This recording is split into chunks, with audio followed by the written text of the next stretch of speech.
परम प्रेममय जुगपुरुषोत्तम श्री श्री ठाकुर अनुकूल चंद्रेर आतुल चरण जानाई आमार शतकोटी प्रणाम। जय गुरु सकल इष्टप्राण दाता मायरा। कथाय आछे दिनेर शुरूटा जार भालो हय तार पुरो दिनटा भालो काटे एबं दिनेर मध्य जत शुभ काज सब सम्पन्न हय। किन्तु दिनेर शुरूतेई यदि आमादेर खाराप काटे, दिनेर शुरूटाई यदि विभिन्न रकम समस्यार मध्य आमादेरके पड़ते हय ताहले किन्तु सारा दिनटा आमादेर खाराप जाबे। ताई तो दिनेर शुरूते अर्थात घुम भांगार पर एमन किछु कर्म आछे जे कर्मगुली आमादेर भूल करेও करा उचित नय। এই কাজগুলি আমরা যদি দিনের শুরুতে করি তাহলে কিন্তু সারা দিন যেমন আমাদের খারাপ কাটবে আর আমরা আমাদের যে মূল লক্ষ্য সুখ শান্তি সমৃদ্ধি লাভ এর থেকে কিন্তু বিচ্যুত হব। সংসারের প্রতি প্রত্যেকে যাতে সুখে থাকেন তাই তো দিনের শুরুতেই ঘুম ভাঙার পর এই বিশেষ কাজগুলো থেকে আপনারা কিন্তু বিরত থাকুন। তো চলুন আমরা প্রত্যেকেই জেনে নিই ঘুম ভাঙার পর দিনের শুরুতে কোন বিশেষ কাজগুলো আমাদের ভুলেও করা উচিত নয়। ঘুম থেকে উঠে সবার প্রথম যেটি আমাদেরকে অ্যাভয়েড করতে হবে সেটি হলো আমরা যেন ভুলেও ঝগড়া বিবাদ না করি। সংসারে অনেক সময় দেখতে পাওয়া যায় স্বামী স্ত্রী বা পরিবারের কারোর সঙ্গে ঘুম থেকে উঠেই ঝগড়া বিবাদে মত্ত হওয়া উচিত নয়। সকালবেলা যদি আমরা ঝগড়া বিবাদে প্রবেশ করি বা ঝগড়া বিবাদ করতে থাকি তাহলে কিন্তু সেই গৃহ থেকে মা লক্ষ্মী চিরতরে বিদায় নেন এবং গৃহের আর্থিক সমৃদ্ধি সুখ শান্তি সমস্ত কিছু কিন্তু বিঘ্নিত হয়। আর যদি এইভাবে কন্টিনিউ চলতে থাকে তাহলে কিন্তু সারা জীবন আমাদের নরকে পরিণত হয়। তাই ঘুম থেকে উঠে কখনোই ঝগড়া বিবাদ করা উচিত নয়। দ্বিতীয় যে কাজটি আমাদেরকে পুরোপুরিভাবে অ্যাভয়েড করতে হবে সেটি হলো ক্রোধ না করা। অনেক মানুষ আছেন দেখবেন প্রচণ্ড রেগে যান, সকালবেলা প্রচণ্ড রেগে থাকেন, এটা কিন্তু কখনোই করা উচিত নয়। এই ক্রোধ বা রাগ এমন একটা জিনিস যেটা আমাদের জীবনকে কিন্তু ধ্বংস করে দেয়। আর এই ক্রোধ থেকে আর এই ক্রোধের বশে আমরা যে কাজই করি না কেন সেই কাজের প্রতি আমাদের কোনো নিষ্ঠা থাকে না, সেই কাজ কিন্তু সহজে সম্পন্ন হতে চায় না আর সেই কাজে কিন্তু ভুল হওয়ার চান্স অনেক বেশি থাকে। আর ক্রোধের বশে করা কাজ বা সকালবেলায় যদি আমরা রেগে থাকি তাহলে কিন্তু পুরো দিন এর প্রভাব আমাদের মধ্যে থাকবে এবং প্রচুর রকম সমস্যা কিন্তু আসবে। এই ক্রোধকে কিন্তু মানুষের সবথেকে বড় শত্রু বলা হয়। তাই ক্রোধকে সকাল সকাল ত্যাগ করা উচিত। এই ক্রোধের বশে মানুষ এমন কিছু কথা বলে দেন যে কথাগুলো কিন্তু আমাদের প্রতি প্রত্যেকের জীবনে বিপদ ডেকে নিয়ে আসে। তাই ক্রোধকে ত্যাগ করা উচিত। এই ক্রোধ থেকে কিভাবে বাঁচা যায় বা সকালবেলা পরম দয়ালের বিধান মেনে কোন কোন কর্মগুলি আমাদেরকে করতে হবে সেগুলি ভিডিওর শেষে আমরা আলোচনা করব। এবার আসি 3 নম্বর যে জিনিসটি আমাদেরকে অ্যাভয়েড করতে হবে সেটি হলো সকাল সকাল কাউকে অপমান না করা। দিনের শুরু থেকে শেষ পর্যন্ত কখনোই কাউকে অপমান করা উচিত নয়। সকালবেলা সবসময় প্রত্যেককে ভক্তি শ্রদ্ধা করে কথাবার্তা বলা, তাদের সাথে শ্রদ্ধাপূর্বক ব্যবহার করা, এটা কিন্তু প্রত্যেকেরই মেনে চলতে হবে। বিশেষ করে বাড়ির গুরুজনরা যারা আছেন তাদের দিকে কিন্তু বিশেষ ধ্যান দিতে হবে।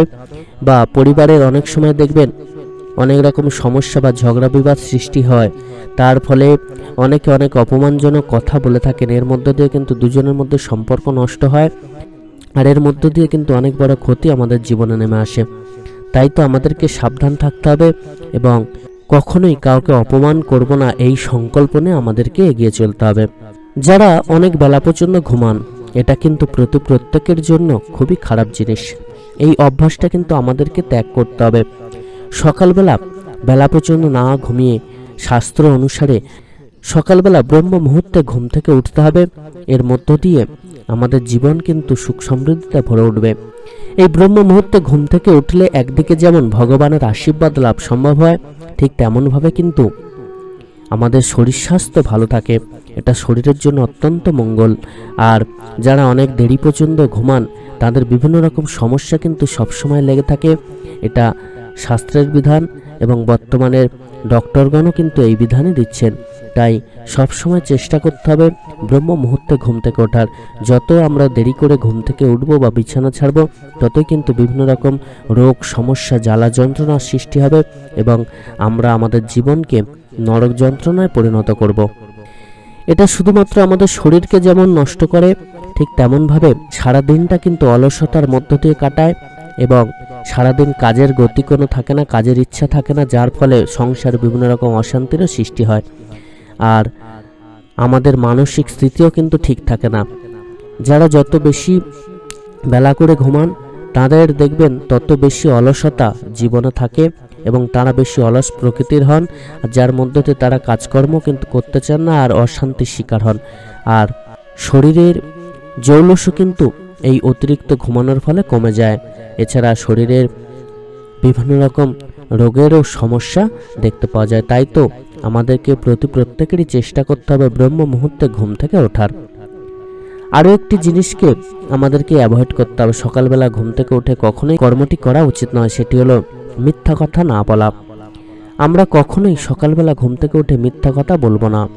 আমরা প্রত্যেকেই জানি যে মিথ্যা কথা কখনোই বলা উচিত নয়, কিন্তু তাও আমরা মিথ্যা কথা বলি। বিশেষ করে আমাদেরকে দিনের শুরুতে মিথ্যা কথা বলা উচিত নয়।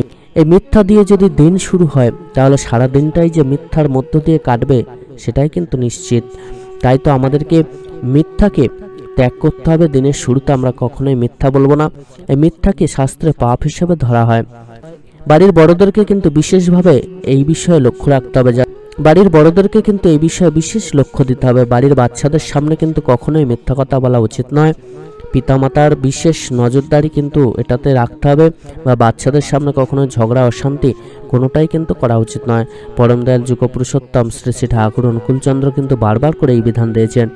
বাড়ির বাচ্চাদের সামনে মিথ্যা কথা বলা, ঝগড়া অশান্তি বিবাদ বা উচ্চস্বরে বাক্যালাপ বা এমন কিছু আলোচনা যেগুলো তাদের জন্য ক্ষতিকর, বা অনেকে ধূম্রপান করেন, নেশাভাং করেন, এই সমস্ত কিছুই কিন্তু ত্যাগ করা উচিত। আরও একটি জিনিসকে সকালবেলা আমাদের অ্যাভয়েড করতে হবে, সেটি হলো যারা ধূমপান করেন তারা কিন্তু ধূমপান করবেন না। সকাল সকাল কিন্তু যারা ধূমপান করেন তারা কিন্তু ভুলেও করবেন না। ধূমপান এমন একটা জিনিস যেটা আপনি দিনের যে কোনো সময় করুন না কেন আপনার সমস্যা দেখা দেবে, বিভিন্ন রকম শারীরিক প্রবলেম কিন্তু আপনার হবে। আরও একটি জিনিসকে অ্যাভয়েড করতে হবে, সেটি হলো নেশাভাং করা বা মদ্যপান করা। এছাড়া যারা সকালবেলা খালি পেটে কফি খান তারাও কিন্তু এটাকে অ্যাভয়েড করার চেষ্টা করবেন। কোন কোন কর্মগুলিকে আমাদের সকালবেলা অ্যাভয়েড করতে হবে সেগুলো আমরা জানলাম, কিন্তু পরম দয়ালের বিধান মেনে কোন কর্মগুলি আমাদেরকে করতে হবে সেগুলো একটু জেনে নিই। পরম দয়াল যুগপুরুষোত্তম শ্রী শ্রী ঠাকুর অনুকূলচন্দ্র সকাল সকাল ঘুম থেকে উঠে অর্থাৎ ব্রহ্ম মুহূর্তে ঘুম থেকে উঠেই নাম জপ করার বিধান দিয়েছেন। আমরা কিন্তু রোজ নাম জপ করব, ইষ্টবৃত্তি যথাসময় পালন করব, প্রার্থনা করব।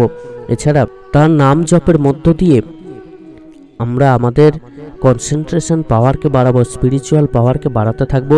এই যে আমাদের ধৈর্য কম হয়, রাগ বেশি হয়, বা আমাদের মধ্যে খিটখিটেপনা চলে আসে, আমাদের মধ্যে স্থৈর্য বা সহিষ্ণুতা কম হয়, এই সমস্ত কিছু থেকে কিন্তু আমরা মুক্তি লাভ করতে পারবো যদি আমরা ধ্যান ঠিকমতো করি, পরম দয়ালের বিধান মেনে যদি আমরা করি, আমাদের খাদ্যখানাকে যদি ঠিক করতে পারি। পরম দয়াল যে যে খাদ্য গ্রহণের কথা বলেছেন সেই খাদ্যগুলি গ্রহণ করলে কিন্তু এই সমস্যা থেকে আমরা মুক্তি লাভ করবো। এছাড়া ধ্যান করার বিধান তিনি দিয়েছেন, এই ধ্যানের মধ্য দিয়েও কিন্তু আমাদের মানসিক শান্তি লাভ হবে, এই সমস্ত কিছু থেকে আমরা বাঁচতে পারবো। আর পরম দয়াল যুগপুরুষোত্তম বাচ্চাদের সামনে কিন্তু যে জিনিসগুলোকে অ্যাভয়েড করার বিধান দিয়েছেন আমরা আগেই আলোচনা করলাম, এগুলো কিন্তু আপনারা মেনে চলবেন। এর মধ্য দিয়ে আপনার বাচ্চার ভবিষ্যৎ কিন্তু উজ্জ্বল হবে, তার মঙ্গল হবে। আমরা যতই আমাদের জীবনকে ততই কিন্তু আমাদের বাচ্চার লাইফও নষ্ট হবে, এটা কিন্তু মাথায় রেখে চলতে হবে। আমরা যা খুশি তাই করলাম, বাচ্চা সেগুলো শিখবে এবং সেও কিন্তু পরে একই করবে, তখন আর তাকে শুধরানো যাবে না।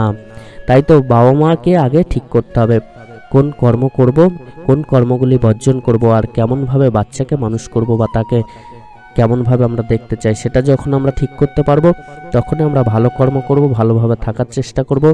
এই যে জিনিসগুলিকে অ্যাভয়েড করতে হয় এই জিনিসগুলিকে অ্যাভয়েড করব এবং আমাদের জীবনকে সুন্দর সুমধুর শান্তিময় করে তুলব।